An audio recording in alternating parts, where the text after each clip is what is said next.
O senador Jorge Seife Júnior desabafou e chorou ao relatar, em transmissão ao vivo pelas redes sociais, a visita ao ex-ministro Anderson Torres na prisão.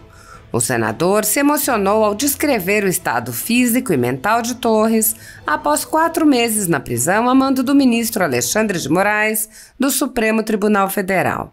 Jorge Seife Júnior afirmou acreditar que os senadores não têm meios para interferir no que seria a ação do judiciário e terminou sua fala pedindo orações para o ex-ministro e sua família.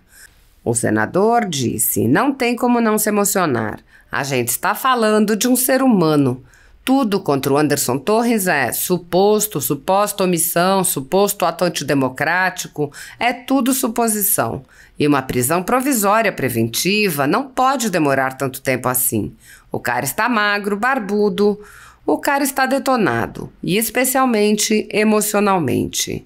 Dessa forma, Jorge Seife ressaltou: "Imagine que você, até 31 de dezembro, você combate crime, prende traficante, você apreende droga. O cara era chefe da Polícia Federal, da Polícia Rodoviária Federal, era a maior autoridade, ministro da Justiça da República Federativa do Brasil. E 15 dias depois, você é jogado em uma cela, jogado em uma prisão, como se fosse um bandido. É impossível não se emocionar." O senador relatou ainda o sofrimento da família de Anderson Torres.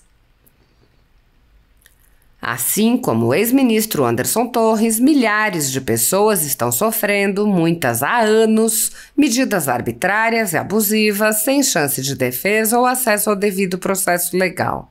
A supressão de direitos mencionada por Seife afeta milhares de investigados nos inquéritos políticos do ministro Alexandre de Moraes, além de causar efeitos devastadores em suas famílias. Pessoas estão sendo tratadas como subcidadãos pelo simples motivo de terem manifestado apoio ao ex-presidente Jair Bolsonaro. Por expressarem suas opiniões, são alvo de CPIs, de inquéritos secretos, conduzidos pelo ministro Alexandre de Moraes no Supremo Tribunal Federal, ou são vítimas de medidas arbitrárias, como prisões políticas, apreensão de bens, exposição indevida de dados, entre outras. No chamado Inquérito do Fim do Mundo e nos inquéritos dele decorrentes, já houve prisões políticas sem que houvesse sequer indiciamento das pessoas presas, imposição de uso de tornozeleira eletrônica e prisão domiciliar em endereço diferente de onde as pessoas moravam, quebra de sigilo de parlamentares, inclusive de um senador, quebra de sigilos de pessoas e empresas, inclusive de veículos de imprensa, censura de veículos de imprensa e de parlamentares, bloqueio de redes sociais, de jornalistas, veículos de imprensa e de parlamentares, buscas e apreensões em empresas, residências de familiares e gabinetes de parlamentares, bloqueio de contas bancárias, inclusive de jornalistas, parlamentares e de pessoas que sequer são investigadas, proibição de contato entre pessoas que muitas vezes nem se conhecem, proibição a parlamentares de concederem entrevistas e de participarem de eventos públicos, intervenções no comando de partido político, prisões em massa, confisco de propriedades, entre outras. A totalidade da renda da Folha Política, assim como de outros canais e sites conservadores, está sendo confiscada a mando do ministro Luiz Felipe Salomão, ex-corregedor do TSE, com apoio e aplauso dos ministros Luiz Roberto Barroso, Alexandre de Moraes e Edson Fachin. Há mais de 22 meses, todos os rendimentos do jornal estão sendo retidos sem justificativa jurídica. Se você apoia o trabalho da Folha Política e pode nos ajudar a continuar nosso trabalho, doe qualquer valor à empresa Raposo Fernandes através do Pix, usando o QR Code que está visível na tela ou o código ajude@folhapolitica.org. Se preferir transferência ou depósito, a conta da empresa Raposo Fernandes está disponível na descrição deste vídeo e no comentário fixado no topo. Há 10 anos, a Folha Política vem mostrando os eventos da política brasileira e dando voz a pessoas que o cartel midiático quer manter invisíveis. pix@ajude@folhapolitica.org. Assista. Nós vamos falar hoje lá sobre a visita que 5 senadores hoje estivemos, né, no complexo prisional onde nosso querido amigo, ministro Anderson Torres, tá preso depois desses dias todos, né? Vocês se lembram da história?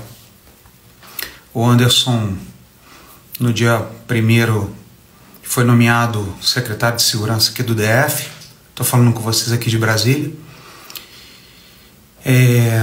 Estava tudo organizado, não existia nenhuma informação de nenhum ataque, não tinha nenhuma ameaça. Organizou, até porque o efetivo do DF, a Secretaria de Segurança, é muito mais para organizar e fazer um bate-bola aí com as demais forças de polícia, Polícia Federal, Força de Segurança, Forças Armadas, enfim, e viajou.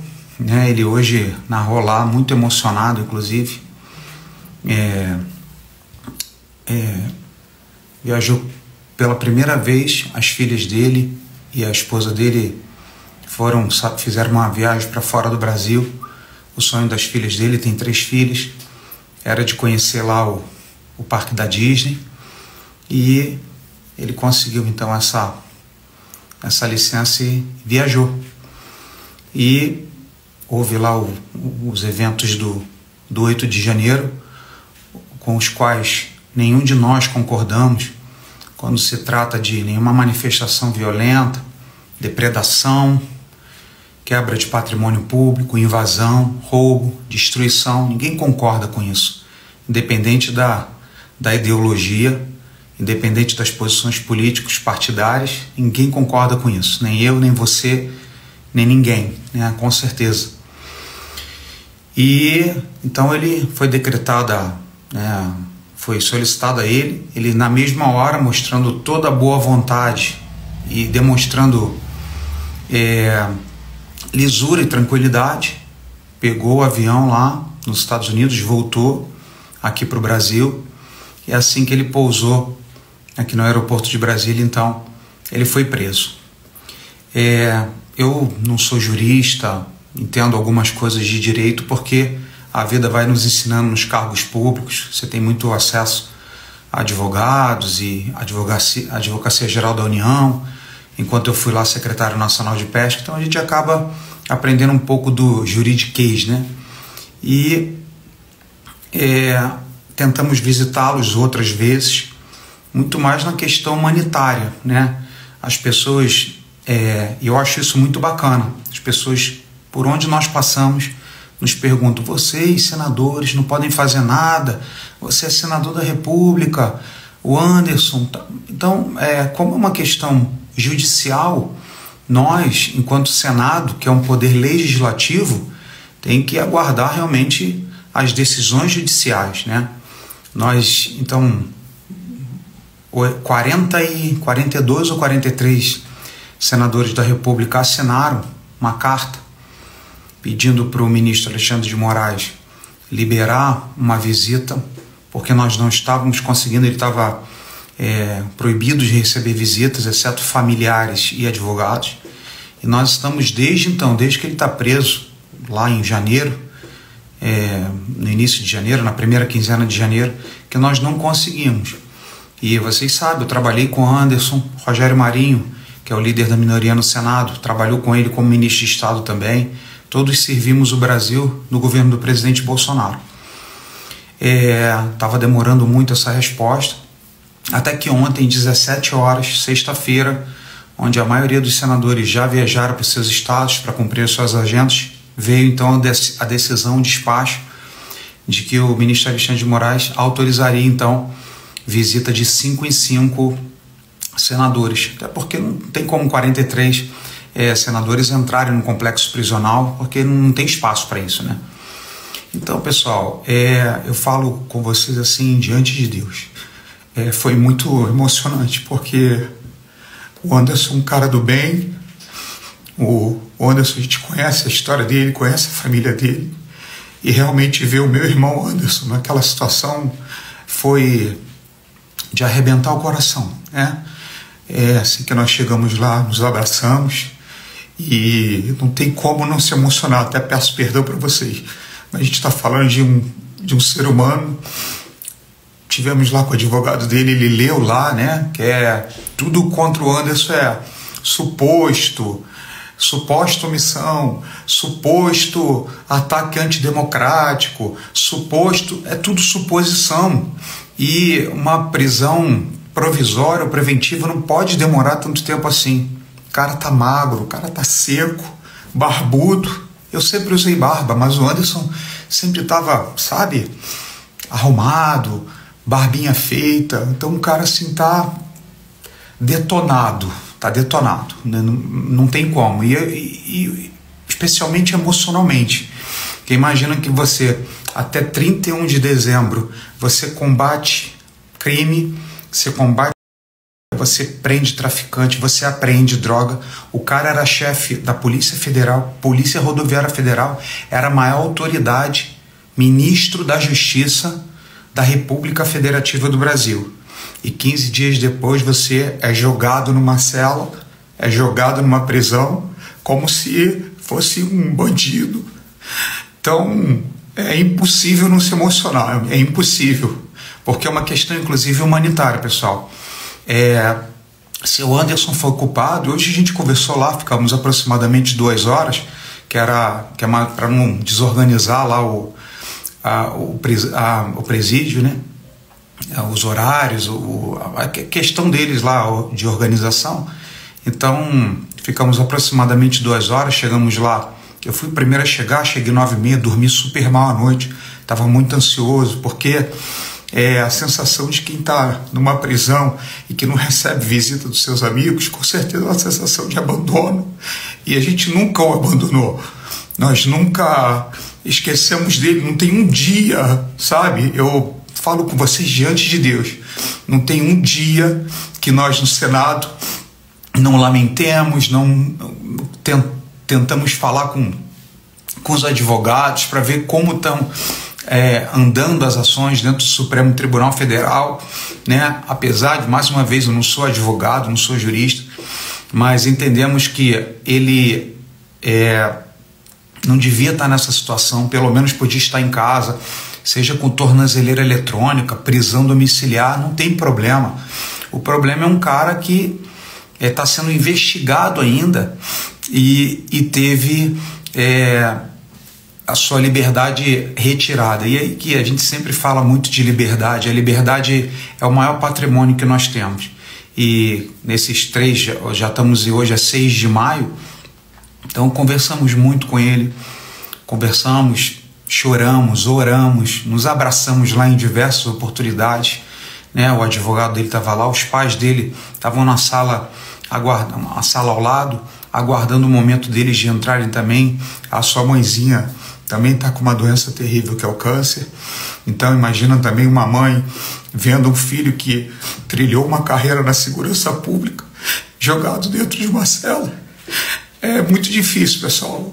Então, o que a gente pode fazer, o que nós podemos fazer e temos tentado politicamente, junto com o presidente do Senado, junto ao Supremo Tribunal Federal, interlocuções, conversas, cartas, é realmente que a situação dele seja revertida pelo menos a uma prisão domiciliar até que se encontre. Não, o cara é culpado, o cara armou, o cara planejou tudo, é um sei lá o quê, ok, mas enquanto é suspeito, a minuta do golpe, o cara não estava nem dentro de casa.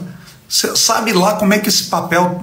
Eu tenho documentos aqui, quantos de nós pega documentos, joga numa pasta, você está finalizando uma carreira no ministério, você junta papel e leva para casa, depois descarta o que presta, o que não presta, o que é importante, o que não é importante.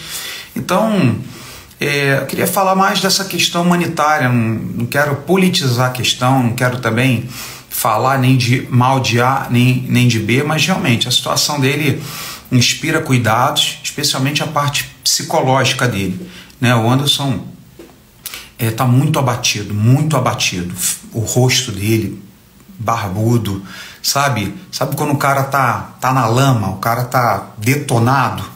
Então são coisas que impactam muito a gente, não tem como você não se sensibilizar.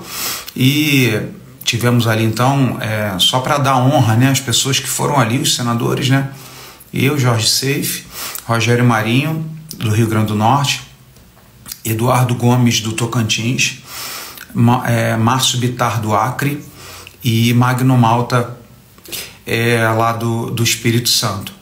Então conversamos com ele, falamos muitas vezes para ele: olha, Anderson, você não está sozinho, cara, nós estamos juntos, estamos trabalhando dentro das ferramentas que nós podemos, dentro das 4 linhas, respeitando as instituições, né? E vocês nos perguntam, e com razão: Seife, tá senador, tá ok, mas ele tá com outro poder tá investigando ou julgando ou analisando a situação dele. Isso não cabe, se dependesse da minha caneta ou dos... Olha só, vejam como essa situação tá causando uma comoção nacional. 43 senadores, 42 ou 43 assinaram uma carta. Tem gente de esquerda, tem gente de direita, tem gente que é Lula, tem gente que é Bolsonaro.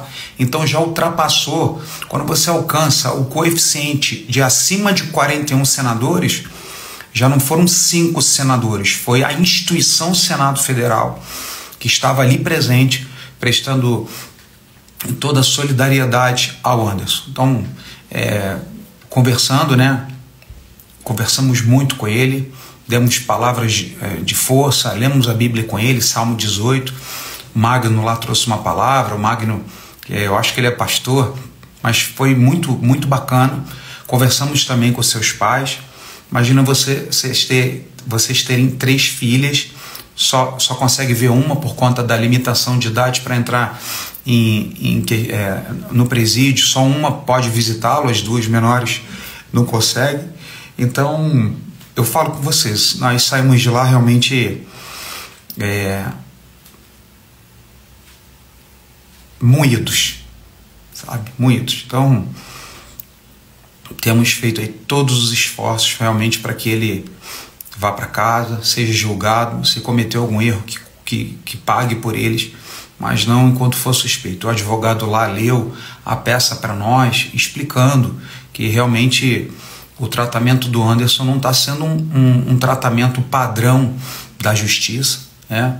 Ele disse: olha, já era para ter concedido um habeas corpus, citou outros casos de outras questões em todo o Brasil em que a pessoa foi liberada até que se busque informações mais concisas sobre a prática ou não de crimes, ou crimes de ação, ou crimes de omissão, ou planejamento, terrorismo, destruição, seja lá o que for. Então eu queria... essencialmente, tem muitas pessoas me ligando, que a mídia noticiou que hoje nós o visitamos, muitas pessoas me ligando. Eu realmente, no início da tarde, nós saímos de lá, era 12:00 e pouco, eu não tinha a mínima condição de falar quase nada, porque realmente não tem como, né? Mesmo sendo homem, amigo, senador, nós somos humanos antes de tudo, e não tinha clima para chegar para vocês e falar algo. Então, o que eu peço para vocês? O que eu peço, né? Respeitando a questão religiosa e as crenças individuais. Se você tem uma fé, tem uma crença, tem um Deus lá no céu, ore pela vida desse rapaz. Ore pelo Anderson Torres, pela sua senhora Flavinha, pelas suas 3 filhas, pelos seus pais.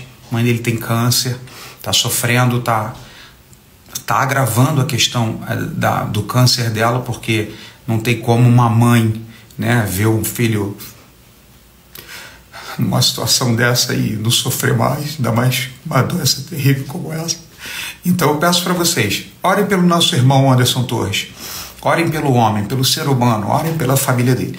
E nós né, o meu compromisso, o nosso compromisso enquanto senadores da República, é realmente clamar a todas as instâncias do judicial, né? Outra coisa também que é importante ressaltar, a Procuradoria-Geral da União, se eu não me engano, a vice-procuradora Lindora Araújo já deu um parecer, né, pedindo, liberando a soltura, recomendando a soltura dele. Então, assim, não existem, assim, dentro, né, o advogado conversou conosco, não existe ali algum ingrediente que justifique a prisão dele. Não tem nada assim, não, ele tá comprovado, tá culpado, ele é suspeito. Então, até que você seja condenado, até que você seja um criminoso, um malfeitor, um fora da lei, você tem que ser condenado, trânsito e julgado. Como se fala, né? A justiça brasileira, ela é garantista, e a nossa Constituição Federal diz que todos nós somos inocentes até que se prove o contrário. Assim diz, né? Assim é a conduta do judiciário. Então, até que se prove o contrário, até que se finalize as investigações, o Anderson Torres é inocente. Então, eu peço para vocês, agradeço as mensagens, eu não estou conseguindo ler realmente porque queria estar relatando isso para vocês, pedindo a oração de vocês, né? E nos comprometendo, enquanto senadores, eu, enquanto senador catarinense, representando o povo de Santa Catarina, que conhece o Anderson, sabe as ações dele, o diretor da Polícia Rodoviária Federal é catarinense, é o Vasques, trabalhou com o Anderson, fizemos muitos trabalhos juntos, eles me ajudaram muito na questão do seguro defeso, fizemos uma sala de segurança para começar a investigar os crimes do seguro defeso. Então eu conheço essa equipe, tive convívio diário com esse pessoal, tanto o Vasques quanto o Anderson, sei que são pessoas maravilhosas e tive a honra, o prazer de ir além. Conheci o Anderson na sua intimidade, íamos na sua casa, fazemos peixe lá, ele adora um caldinho de peixe, eu gosto muito de cozinhar para suas filhas, para sua família, né? Minha esposa, meus filhos o conhecem, então tínhamos um relacionamento de amigo, de irmão, fora da esplanada, fora do trabalho, fora do ministro da Justiça, do ministro da Pesca, nós tínhamos um relacionamento e eu sei a pessoa maravilhosa que o Anderson Torres é. Então, obrigado, orem por ele.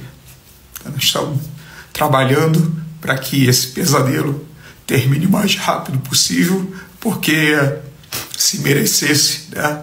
Ok, não merece. Se tivesse provas, ok, não tem prova. Então, é isso, pessoal. Obrigado aí, um excelente final de semana a todos, e Deus abençoe o nosso Brasil, Deus abençoe a nossa população, e Deus preserve a nossa liberdade e os nossos direitos individuais. Essa é a minha oração hoje, pelo Anderson, pelo Brasil, pelo povo brasileiro. Tá bom? Obrigado. Deus abençoe a todos. Estamos juntos. Valeu.